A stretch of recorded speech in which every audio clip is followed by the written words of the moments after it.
If you saw a tired old man walk into a luxury restaurant, would you serve him or pretend not to see him? That single choice decided one woman's destiny and exposed a truth that would turn an entire restaurant upside down. Rain hammered the glass doors of Maison Verde as a man in a worn leather jacket stepped inside, shaking water from his hair. The hostess looked up, smiled politely, then glanced at his soaked sneakers, and her smile faded.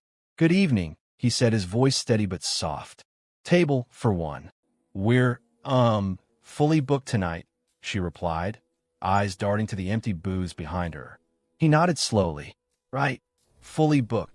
His tone was calm, almost amused. He turned, hands tucked in his pockets, and left without a word. That man was Benjamin Holt, owner and founder of Maison Verde, the restaurant everyone in Atlanta wanted to be seen in. Only no one recognized him tonight. Not the hostess, not the servers. He had come without his expensive suits or his entourage, just to see for himself what his restaurant had become. For months, he'd heard whispers, stories of rude staff, turned away guests, arrogance hiding behind silver platters. "They've forgotten what this place stands for," his assistant Jared had said. Ben hadn't wanted to believe it. Until now. The next evening, he returned, dressed the same. Different staff, same reaction. He stood near the bar for 20 minutes, ignored while waiters rushed past, greeting wealthier customers like royalty. A young busboy brushed by him and muttered, "Deliveries in the back." Ben smiled bitterly. "I'm not delivery," he whispered. When he finally sat, no one brought water. No menu, just silence. On the third night, the maitre d', a sharp-tongued woman named Marla Quinn, walked up to him, looked him over, and said flatly, "Sir, this section's reserved for members. You'll have to wait by the bar." He asked gently, "How long will that take?" Her lips curved. "Depends. We prioritize our regulars." Ben leaned forward. "And how do you define regulars?" She gave a thin smile. "You can usually tell by how they're dressed." He held her gaze, something cold flickering behind his calm. "Interesting." Every night after that, he kept coming. Quiet, patient, invisible. 6 nights of rejection, dismissive looks, cold service, and whispers. No one noticed the man taking quiet notes in his pocket notebook. No one saw the flicker of disappointment behind his eyes. By day 6, he almost ended the experiment. He sat outside in his car, rain streaking the windshield, watching the restaurant glow golden inside. "Maybe I'm expecting too much," he muttered. "Maybe kindness isn't a business strategy anymore." But something inside him refused to give up. He'd built Maison Verde with heart, with memories of his mother's tiny diner, the place that taught him to treat strangers like family. He had to know if even a spark of that still lived inside his restaurant. So he walked in again. Day 7. The air smelled of rosemary and wine. The chatter was soft, the lighting warm. He waited, as usual. 10 minutes. 15. No one came. Then a gentle voice broke the silence. "Sir, I'm so sorry for keeping you waiting." Ben looked up. A young waitress, Elena Cruz, stood there with an apologetic smile. She didn't flinch at his wet jacket or tired face. She looked at him like a person. "It's no trouble," Ben said quietly. "You're the first to notice I exist." She laughed softly. "Then let's fix that. Can I start you off with water or coffee?" "Coffee would be perfect." She returned a minute later, careful not to spill a drop. "We don't see you often here," she said kindly. "First time." "You could say that," he replied. "Been around, just not noticed." She tilted her head. "Well, I'll make sure you're noticed tonight." Ben's lips twitched into a faint smile. That's all I wanted. For the first time in a week, he felt warmth in that restaurant. Real warmth. But not everyone approved. From across the room, Marla Quinn glared, watching Elena serve the poor-looking man with care. When Elena passed by her station, Marla hissed, "What are you doing wasting time there?" "He's a guest," Elena replied calmly. "He's a walk-in. Probably can't afford dessert." "Does that matter?" Elena asked. "He's here. That's enough." Marla's tone sharpened. "That attitude will keep you waiting tables forever." Elena's eyes didn't waver. "Then forever doesn't sound so bad." Ben heard every word. He didn't interrupt, didn't reveal himself. He just watched. Every detail, every glance, every sneer from Marla's corner. He paid his bill, left a generous tip, and quietly walked out into the night. When he got to his car, Jared was waiting, engine idling. Another rough night? Ben's voice was low. Not this time. Found one who still remembers why we built this place. Jared frowned. Should I schedule the meeting? Not yet, Ben said, looking back at the glowing windows of Maison Verde. I want to know more about her. The next morning, Jared handed him a file. Elena Cruz, 26, works double shifts. No complaints. Top customer ratings. Lives in a small apartment on Peachtree. Supports her younger brother through college. Ben nodded slowly. And Marla? 5 complaints this quarter. All for rudeness. Ben exhaled. Set the meeting for tomorrow. Full staff. Jared blinked. You're going to reveal it? Ben's voice hardened. They need to remember what hospitality means. The next day, Maison Verde buzzed with confusion. Mandatory meeting? Someone asked. On a Friday? Elena tied her apron nervously, unaware of the storm about to break. Marla strutted around, giving orders. Smile, people. The owner's assistant will be here. Let's look professional. At exactly 6 p.m., the glass doors opened. A tall man stepped in wearing a tailored charcoal suit. The staff froze. Marla's fake smile appeared instantly. Good evening, sir. Welcome back to. Then she stopped. Her voice cracked. Benjamin Holtz smiled faintly. I've been here all week, Marla. You just didn't recognize me. A collective gasp swept the room. Wait, whispered one of the servers. He's the owner? Ben looked around the restaurant slowly, meeting each face. The air was thick with silence. You know, he said softly, this place was built on a simple idea: treat every guest like family. But lately, that's been forgotten. He paused, eyes steady. I know, because I came here 6 days in a row, and not one of you offered me water, or even a smile. No one moved. He turned his gaze to Elena. Except for you, Elena Froze. Sir, you looked past what I wore and saw a person. His voice softened. You reminded me what Maison Verde was meant to be. Marla's face drained of color. Sir, Ben raised a hand. You taught me something too, Marla. That uniforms and chandeliers mean nothing without heart. The room was silent. Only the sound of plates clinking in the kitchen. From today, he continued, Elena Cruz will be the new general manager of Maison Verde. Gasps. Applause. Shout. Elena's eyes widened in disbelief. Sir, I don't know what to say. Say you'll keep the promise this place was built on, Ben said, and make sure no one ever feels invisible again. She nodded slowly, tears glinting in her eyes. I promise. Ben smiled, then turned to the others. And the rest of you, start learning from her. He walked out, leaving the room buzzing in stunned silence. If you've been watching this far, take a moment to subscribe, because stories like this remind us that kindness still matters, and we've got more real-life lessons coming your way. Whispers spread through Maison Verde like a storm that wouldn't pass. Employees stood frozen, unsure whether to clap or hide. Elena was still holding her order pad, trembling. She couldn't tell if this was real or some kind of elaborate prank. Sir, I don't deserve this, she stammered. I just did my job. Benjamin looked at her kindly. Exactly, and that's what too many forget to do. He turned to the rest. You've all built this brand on appearances.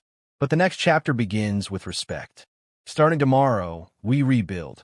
Then he nodded once to Jared and walked out, leaving stunned silence behind him. That night, Elena went home with her head spinning. She replayed the day's events over and over. Promotion? Manager? Her? She'd been saving tips to fix a leaking roof and pay her brother's college fees. Now the owner himself had handed her a future she hadn't dared to dream of. Her phone buzzed, an unknown number. Hello. Elena, came Benjamin's voice. I know this is unexpected. I meant what I said. Meet me tomorrow morning. We have work to do. She swallowed hard. Yes, Mr. Holt. And thank you. Don't thank me, he said gently. Thank yourself. You earned it. When she hung up, she sat in the dark for a long time, tears spilling silently. For the first time in years, they were tears of relief. The next morning, Maison Verde opened under new light. Benjamin stood quietly near the entrance, watching his staff shuffled in. unsure of what to expect. Elena arrived early, in her simple white shirt and navy slacks, clutching a folder of notes. "Ready?" Benjamin asked. She smiled nervously. "As I'll ever be." He gestured toward the dining room. "Your stage." Elena took a deep breath and faced the team. "I know some of you think I don't belong here. I've heard the whispers already." She smiled faintly. "You're right. I started here 2 years ago as a waitress who spilled soup on a senator. I'm not fancy, but Mr. Holt trusted me to fix what's broken, and I'm not here to fire anyone. I'm here to help us remember why people walked through that door in the first place." Someone in the back muttered, "Because they're rich." Elena shook her head. "No, because they're human, and humans need warmth, not judgment." Benjamin watched from the corner, arms folded. He could feel the room soften, the tension easing. Over the next weeks, changes came fast. Elena replaced Marla's rigid guest screening system with open seating policy. Every table was to be treated as first class. She started Monday circles, 5-minute morning meetings where staff shared one act of kindness from the previous shift. She posted anonymous feedback boxes and celebrated every compliment publicly. Marla returned after retraining, humbler and quieter. One afternoon, she approached Elena hesitantly. "I owe you an apology," Marla said. "You showed more grace than I ever did." "I'm learning." Elena smiled. "That's all I wanted." Benjamin kept a distance, letting her lead. But some evenings, he'd sit at the bar in plain clothes again, just to watch. The change was undeniable. Servers smiled genuinely. The same hostess who'd once turned him away now greeted everyone warmly, no matter their attire. One night, a tired delivery driver came in, curious about the glowing reviews online. He asked if he could afford a meal. Of course, Elena told him. "Tonight, you're our guest." When he left, he whispered, "No one's ever said that to me before." The next morning, Benjamin called her into his office upstairs. "You're turning this place around faster than I imagined," he said. Elena chuckled. "They just needed permission to be kind again." He smiled. "You've given them that. And you've reminded me, too." She tilted her head. "Reminded you of what?" "That the soul of a restaurant isn't in the menu. It's in the way people are treated when no one's watching." Their eyes met. Two people from opposite worlds bound by a shared purpose. Weeks became months. Maison Verde's reviews skyrocketed. Local bloggers called it Atlanta's warmest fine dining spot. Customers started sharing stories online about being treated like family. The restaurant's tagline quietly changed to, "Everyone belongs at our table." One evening, 3 months after the reveal, Benjamin arrived again in his old leather jacket. No driver, no reservations. Just him. He sat at a corner table and waited. The hostess smiled. "Good evening, sir. Table for one." He returned the smile. "Yes." Within seconds, a waiter brought water, menus, and a polite nod. "Welcome back, sir." No one ignored him. No one glanced at his shoes. Elena spotted him from across the floor. She was supervising a new trainee, but paused, a grin spreading slowly across her face. She walked over. "Still testing us, Mr. Holt?" she teased. He laughed softly. "Maybe I just missed the food." She leaned closer. "Or maybe you want to see if we'd learned our lesson." He shrugged. "Seems like you have." They shared a quiet moment before she said, "You know, people keep telling me that one act of kindness can't change an entire place. I think we proved them wrong." Benjamin's eyes softened. "You did. I just gave you the stage." He finished his meal, paid his bill, and left a note folded under the check. When Elena opened it later, it read, "Never stop seeing people. Ben." That night, as the last lights dimmed, she stood by the window, watching the city's reflections shimmer on the glass. Maison Verde had once been a place of pride and pretense. Now it felt like home for everyone. The next morning, during the Monday circle, Elena told the team, "Hospitality isn't a uniform or a script. It's the courage to treat a stranger like a friend before they've earned it." Applause filled the room. Marla smiled through tears. Even the busboy who once mistook Benjamin for a delivery man raised his hand to share his story. "Yesterday, I helped an old man carry his groceries. He said it made his day. I think I get it now." Benjamin, standing quietly at the doorway, nodded in silent approval. That afternoon, A journalist came to interview them for a feature titled The Restaurant That Changed Its Heart. When asked how she managed it, Elena said, "It started with one person who refused to see status and one who refused to stay silent." Benjamin added, "The greatest lesson I've learned isn't about food or profit. It's that leadership starts the moment you choose empathy over ego." The journalist smiled. "That's a rare philosophy these days." Benjamin replied, "Maybe, but it shouldn't be."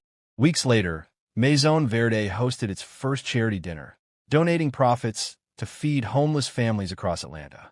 Staff volunteered their time. The dining room buzzed with laughter, music, and hope. Elena moved between tables, thanking guests. When she reached Benjamin's seat, she whispered, "You changed my life." He shook his head. "No, Elena. You reminded me what life's supposed to feel like." They clinked glasses quietly. No grand speeches, no applause, just mutual respect. When the lights dimmed and the last guests left, Benjamin lingered by the door, looking around the transformed room. It wasn't the marble floors or golden chandeliers that made it shine now. It was the people. He thought of those 7 silent nights when no one saw him, and how one sentence, "Sorry for keeping you waiting," had cracked open a wall of indifference. He smiled to himself, whispered, "Worth every minute," and stepped into the cool night.